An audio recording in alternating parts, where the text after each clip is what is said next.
Season 1984-85 was a highly significant one for Imran. His mother became ill with cancer, and he took his first tentative steps back onto the cricket field.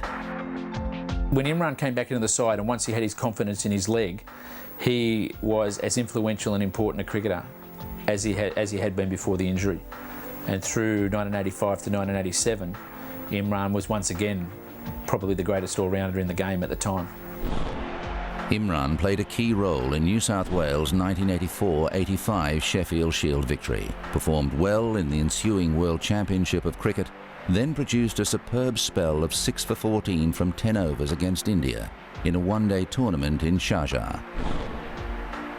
In 1986-87, Imran, restored to the captaincy, led Pakistan to its first ever Test series win against India in India.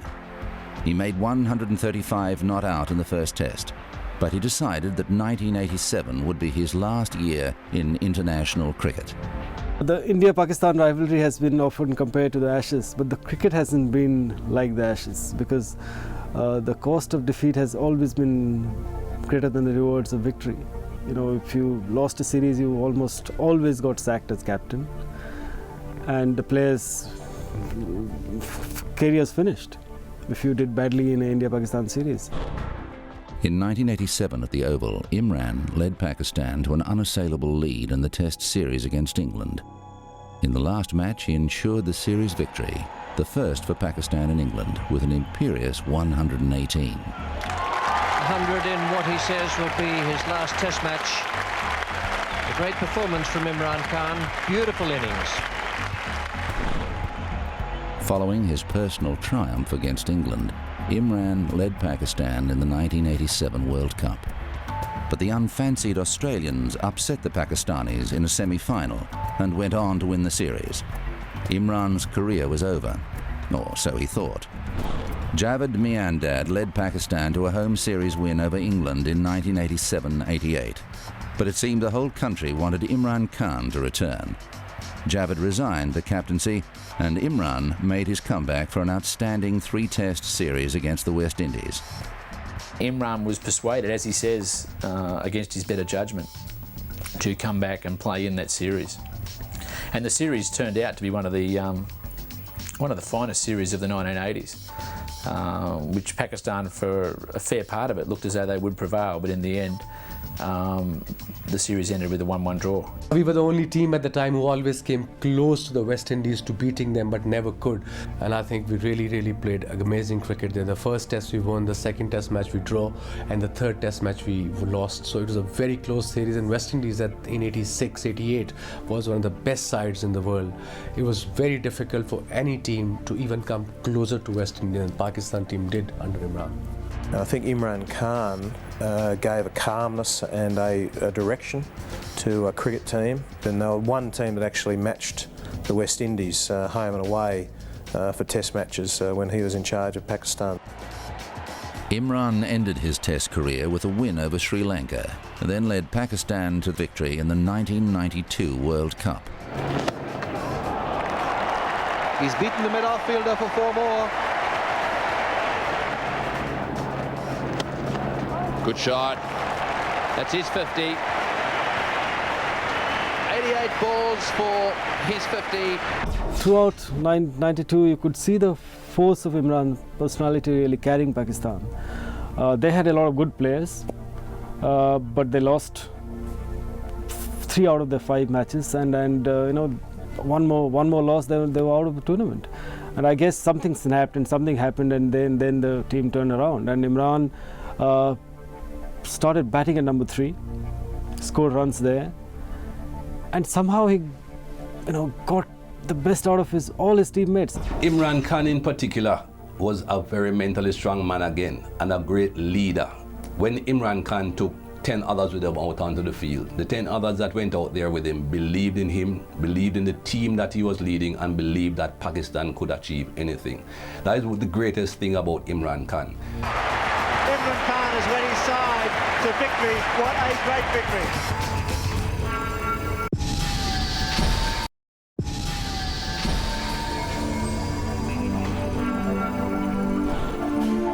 In retirement, Imran set himself the monumental task of raising the money to build a cancer hospital in Lahore in memory of his mother. As he fought to raise funds for the hospital, Imran became a focus, a champion for Pakistan's underprivileged. By 1997, he was campaigning for political office. Every cricketer wants him to succeed. Most of the Pakistanis do want him to succeed, but it's a different ball game, politics. You know, he sounds very positive, and I hope that you know, he in a political setup can make a contribution as he did in cricket. Not many people manage to become more famous after being cricketers than they were as cricketers, but Imran has managed that. He's become a strident politician in Pakistan. He was one of the most fervent opposers of the Musharraf regime, and his movement for democratic change has never quite taken off politically, but he has put him in the spotlight. Basically, he's possibly the global spokesman for Pakistan politics these days. He of course married a socialite, Jemima Khan, Jemima Goldsmith as was, and so for a time he was very much on the social whirl in London and everywhere else that social whirls occur, and he was and also charity-wise, he established a cancer hospital in memory of his mother who died of cancer, generating huge funds. I think right now Imran has been doing amazingly well in charity with his hospital, SKMT, Shaukat Khan Memorial Trust, where poor people get free treatment, cancer treatment, which is very expensive, and for that he has to raise money all year round, every year round, about $40 to $50 million, I reckon, if I'm not mistaken. And as far as in politics, I think people are taking him seriously now. He speaks from the heart, and one quality I know Imran, and I can vouch for him, that he's a very honest person, and I think honesty is a big requirement in our politics back home.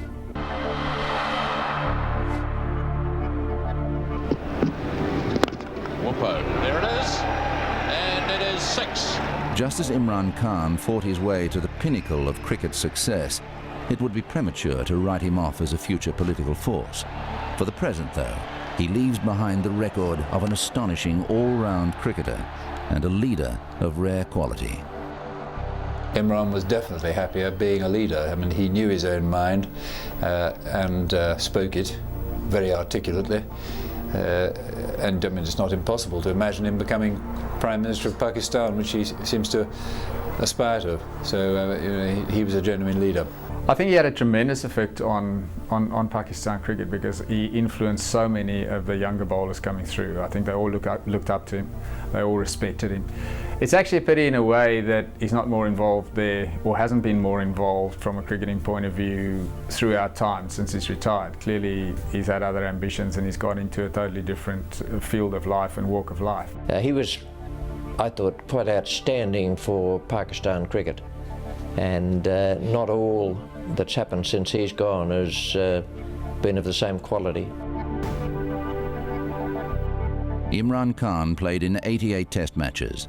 He made 3,807 runs at an average of 37.69. He made 6 centuries. He took 362 test match wickets at an average of 22.81. In 175 one-day internationals, he made 3,709 runs at 33.41 and took 182 wickets. You are rated Imran one of the finest all-round cricketers that I've ever seen, and he was a great captain, tremendous captain. And I mean, the players respected him.